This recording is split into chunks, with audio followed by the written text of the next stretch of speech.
Chinese चीज़ पकौड़ा। उसके लिए सामग्री चाहिए चीज़, मैदा, बारीक कटा प्याज, शिमला मिर्च, नमक, काले मिर्च, लाल मिर्च, मीठा सोडा, ऑयल। चीज़ कद्दूकस करेंगे।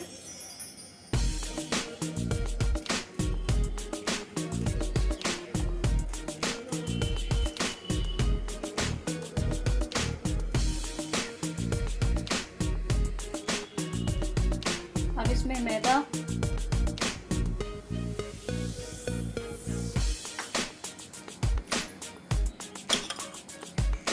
नमक, लाल मिर्च, काली मिर्च,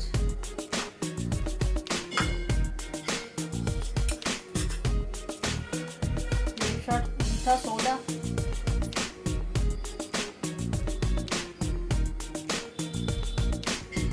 डालकर मिक्स करेंगे।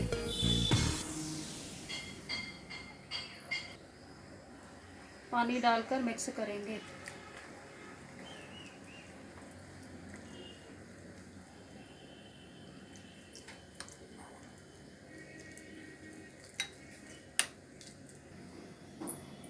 फिर इसमें शिमला मिर्च,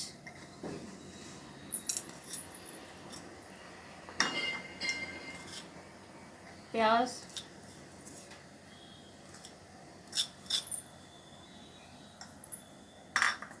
डालकर मिक्स करेंगे।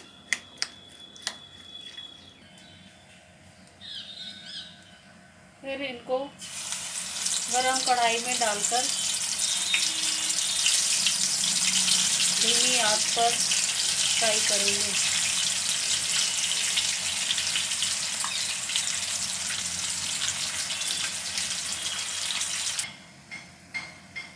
अब इसको निकालेंगे। इसमें चाट मसाला डालकर गरम गरम सर्व करेंगे।